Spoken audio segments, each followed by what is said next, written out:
Благодарам. Почитувани граѓани, почитувани медиуми, јас имам 3 пратенички прашања и 3 пратенички прашања мислам до председателот на владата господинот Димитар Ковачевски. Некако се погоди како вовет на моите 3 прашања, прашањата за економијата и тоа кое што вие го кажавте, но сепак сметам дека реалноста во оваа држава е толку поинаку, да она кое што вие го кажавте, кое што како соопштение ќе отиде на вашите платени медиуми, кои што можеме да видиме дека рушат рекорди во рекламирање на објави, и оние објави кои што народот ги плаќа за вие да ги рекламирате, сепак не може да поминат кај граѓаните и јасно е сосема каква е ситуацијата барем од аспект на економијата.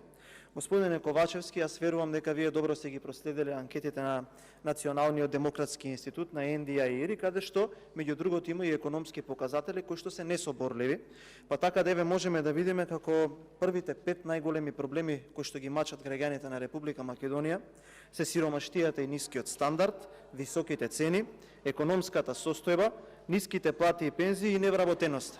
Господине Ковачевски, во анкетата на NDI 63% од испитаниците се изјасниле дека најголем виновник за високите цени и за сиромаштијата во државата во однос од 63% е токму владата која што вие ја предводите. Во анкетата на ИРИ можете да приметите еден сосема друг показател за кој што верувам дека секој кој што се занимава со водење на процеси или економија би размислувал да даде оставка, а не да издегува и да ги соопштува ваквите податоци кои што вие ги соопштувавте. Таму на прашањето каква е економската ситуација во вашата фамилија споредено со минатата година, тоа значи дека вие кога сте биле премиер, 50% од испитаниците кажале дека им е полоша од оваа од претходната година, а 39% од граѓаните кажале дека им е иста, односно катастрофална. Тоа значи дека, замислете, 89% од испитаниците не веруваат дека вашата влада, која што вие ја предводите, едноставно може да испорача квалитетна економска политика. Понатаму, господине Ковачевски, велат 85% од испитаниците се уверени дека Република Македонија не иде во правилна насока, а во она кое што ви го кажав да заклучам во првите 5 најголеми проблеми, во анкетата на ИРИ има едно поставено прашање кое што вели вака: дали владата предводена од Димитар Ковачевски се ангажира да го реши првото прашање кое што е на загрижувачки за граѓаните, тоа е стандардот. Замислете, 77% од граѓаните се изјасниле дека владата на Димитар Ковачевски едноставно не прави ништо за да помогне во овој феномен.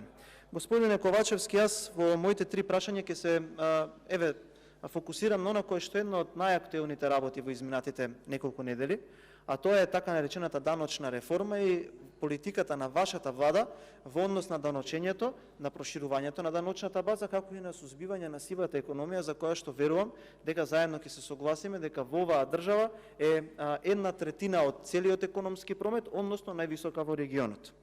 Наместо да ги поддржате стопанствениците и граѓаните, господине Ковачевски, вие предлагате нови даноци на штета и на грбот на граѓаните и на стопанството.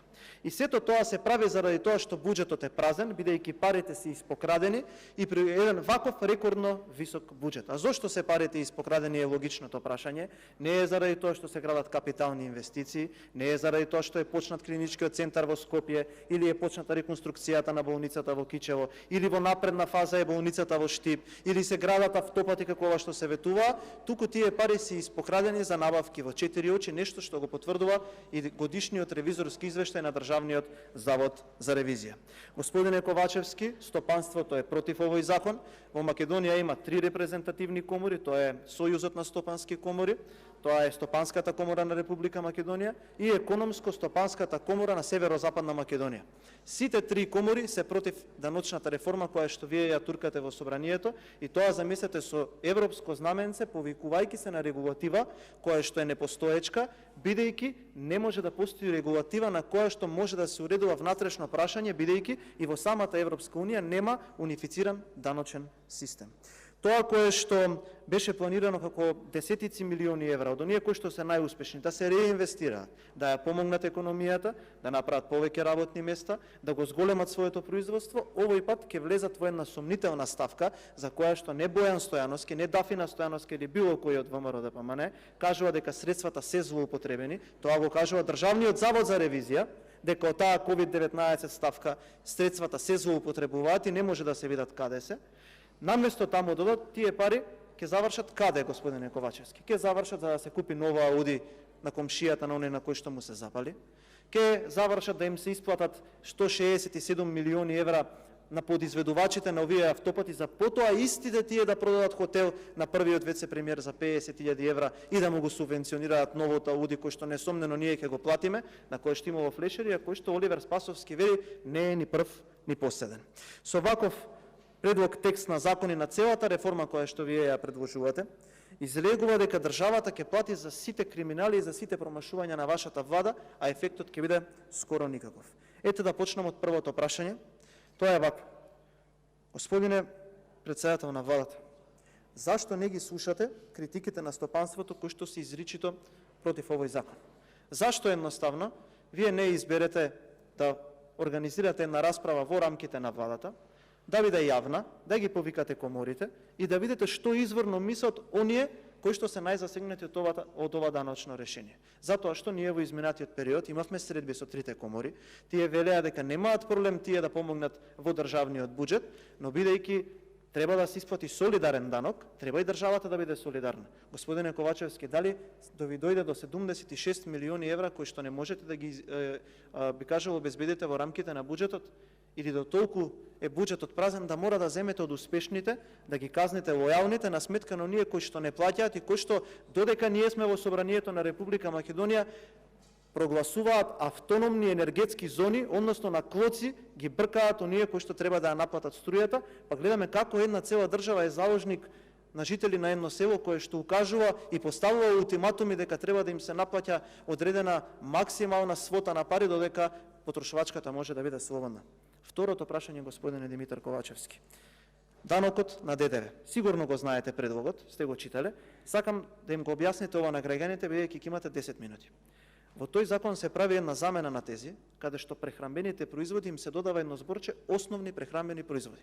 И кој е тука трикот кој што сакате вие да го протнете? Велите целата таа листа на добрата и услугите кои што ќе се даночат повисоко за 5 или за 13%, ќе ја објавиме во рок од 5 месеци од кога ќе се донесе законот. Што значи тоа? Тоа значи дека владата, почитувани граѓани, сака во тие основни прехранбени производи да ви стави 5 или 6 артикли, меѓу кои што шекерот, солта, лебот и уште едно и две, додека сите останати производи, внимавајте добро, сите останати производи, цената ќе се покачи за 5 или за 13%. Имавме можност тоа да го видиме со пелетите, имаме можност тоа да го видиме и сега. Конкретно прашањето ми е следно. Дали, господине Ковачевски, вие како председател на владата или министерот за финансии ќе ја објавите листата на добра и услуги кои што ќе поскапат за минимум 5 или за 13% пред носењето на законското решение.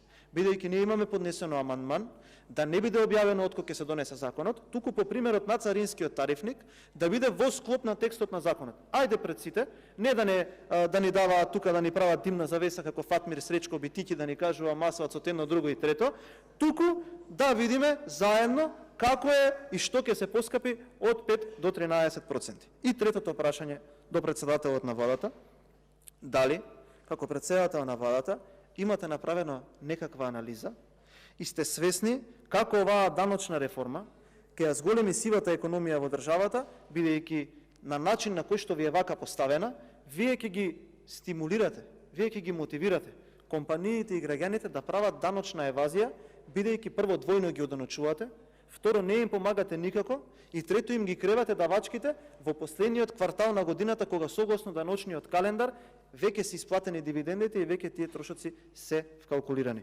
Очекувам директни одговори на овие три прашања. Со оглед на тоа дека имам 3 минути, тоа стана некаква традиција да ве опоменувам пред да одговарате, секое извртување на тезите и секој играње за публика за да можат оние платени медиуми од народни пари, особено тие пиарџи во владата да ги извртуваат, ќе бидете вратени на колосек согласно моите деловнички можности. Благодарам.